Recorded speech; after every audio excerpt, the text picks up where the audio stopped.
Well, hello again, everyone. It's me, Shay, once more. Well, we got some Bible reading to catch up on that I missed over the weekend. I believe I gave you, let me see, I think it was Saturday's Job 6 through 9 in a video that's is trying to be posted now. I'm having technical difficulties again, but we're going to try to video this for you today, as I did with what I'm trying to post now. So we're going to do it like this so that we can try to keep up, okay? Sometime I will come on live. Sometime I will send you something that I have created so that we can try to keep up with ourselves. How about that? All right. So the Bible reading for today, which was actually supposed to be Sunday, January 7th. That would be Job 10 through 13. So we're going to start. Once again, for those that are new, maybe not have been following us, this is the Life Application Study Bible, New Living Translation, okay?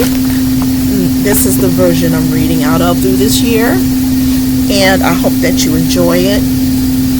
You can also get the King James Version and go over the same scriptures if you are a KJV loving person, and I am. But I like the terminology here in the New Living Translation. It's more relative to today and to how people talk and how they think, and that people can understand that may not understand the King James Version of the Bible. That's why we're doing this, okay? All right. Pray for me. Thank you.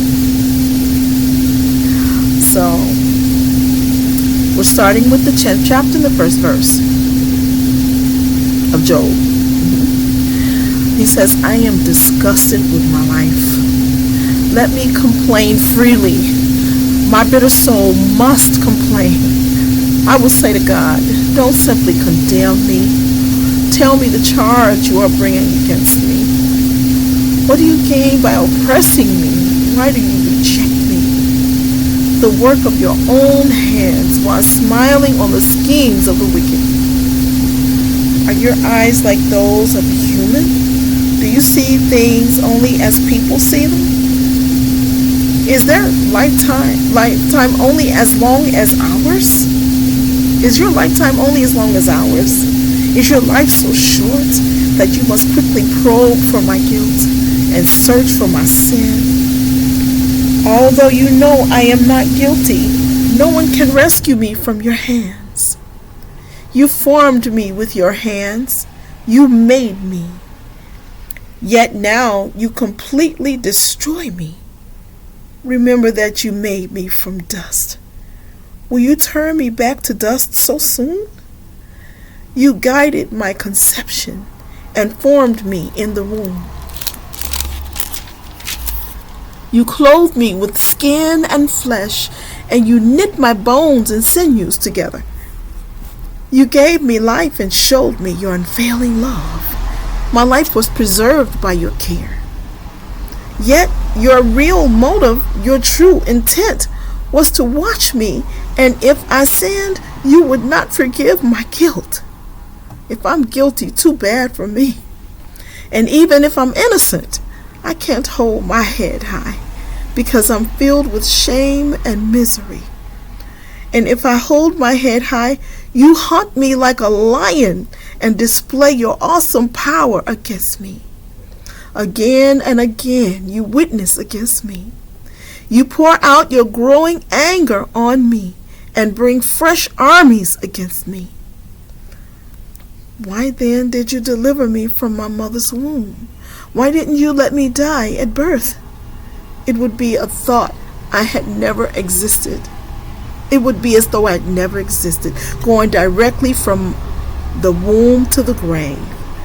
I have only a few days left, so leave me alone, that I may have a moment of comfort before I leave, never to return, for the land of darkness and utter gloom. It is a land as dark as midnight, a land of gloom and confusion, where even the light is dark as midnight.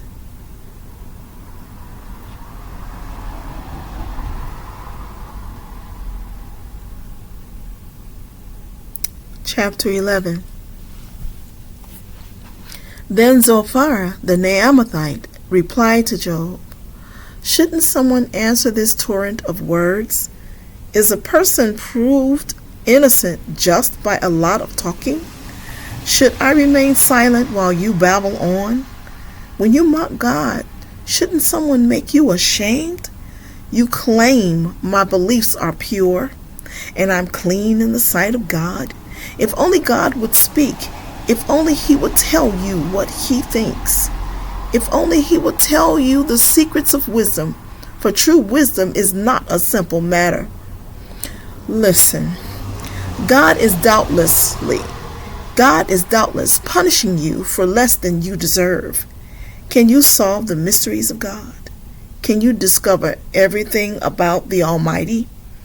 Such knowledge is higher than the heavens, and who are you?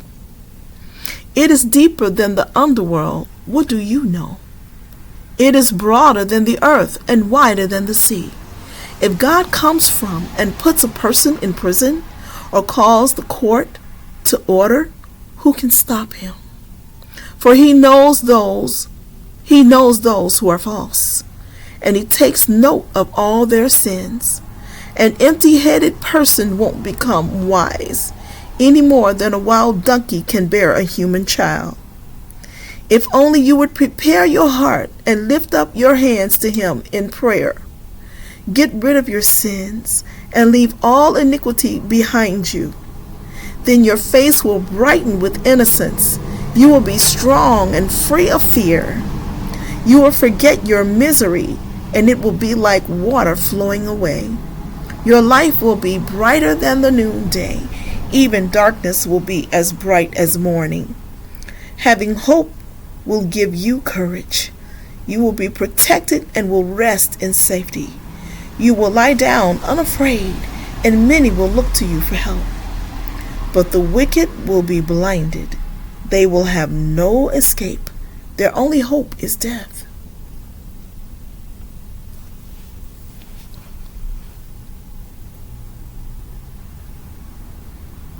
Chapter 12. Then Job spoke again. You people really know everything, don't you? And when you die, wisdom will die with you. Well, I know a few things myself, and you're not better than I am. Who doesn't know these things you've been saying? Yet my friends laugh at me, for I call on God and expect an answer. I am a just and blameless man, yet they laugh at me. People who are at ease mock those in trouble. They give a push to people who are stumbling, but robbers are left in peace, and those who provoke God live in safety, though God keeps them in his power. Just ask the animals, and they will teach you. Ask the birds of the sky, and they will tell you. Speak to the earth, and it will instruct you. Let the fish and the sea speak to you. For they all know that my disaster has come from the hand of the Lord. For the life of every living thing is in his hand, and the breath of every human being. The ear tests the words it hears, just as the mouth distinguishes between foods. Wisdom belongs to the age, and understanding to the old. But true wisdom and power are found in God. Counsel and understanding are his. What he destroys cannot be rebuilt. When he puts someone in prison, there is no escape. If he holds back the rain, the earth becomes a desert. If he releases the waters, they flood the earth. Yes, strength and wisdom are his. Deceivers and deceived are both in his power. He leads counselors away, stripped of good judgment. Wise judges become fools. He removes the royal robe of kings. They are led away with robes around their waist. He leads priests away, stripped of status. He overthrows those with long years in power. He silences the trusted advisor and removes the insight of the elders. He pours disgrace upon princes and disarms the strong. He uncovers mysteries hidden in darkness. He brings light to the deepest gloom. He builds up nations and he destroys them. He expands nations and he abandons them. He strips kings of understanding and leaves them wandering in a pathless wasteland. They grope in the darkness without a light. He makes them stagger like drunkards.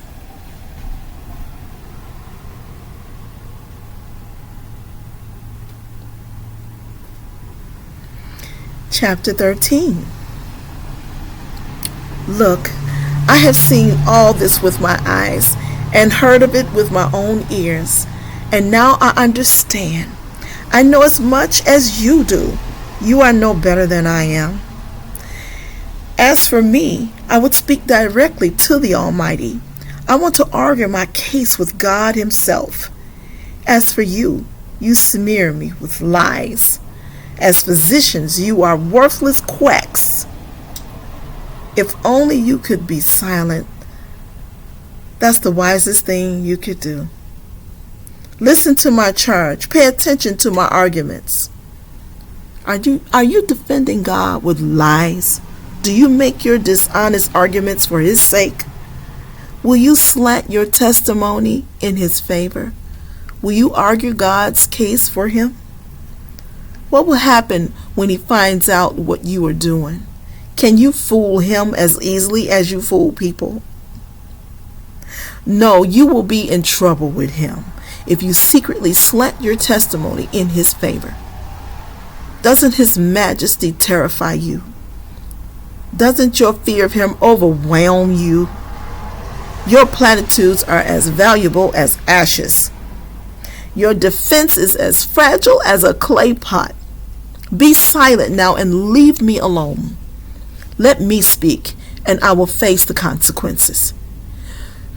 Yes, I will take my life in my hands and say what I really think.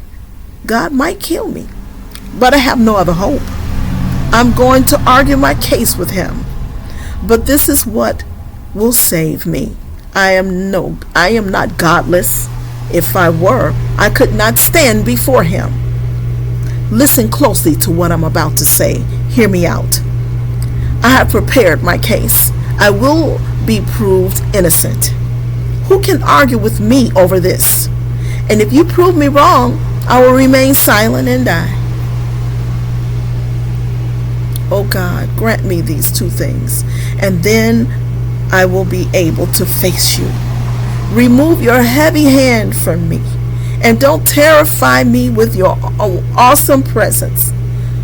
Now summon me, and I will answer, or let me speak to you, and you reply. Tell me, what have I done wrong? Show me my rebellion and my sin. Why do you turn away from me? Why do you treat me as your enemy?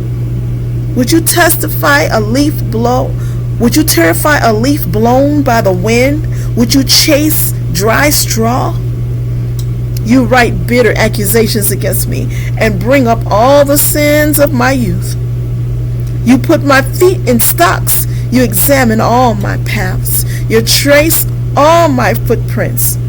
I waste away like rotten wood, like a moth-eaten coat. Amen. Thank God again for this reading. I will go over it myself before I get here before you, because I don't like stumbling like that. I like to read straight through like I know what I'm talking about. I'm used to the King James Version, that's why. But we're going to still do this thing, and I'm glad that you have this time with me. If you are here, if you've watched this, thanks for watching, and have a great evening. Hope to see you all here.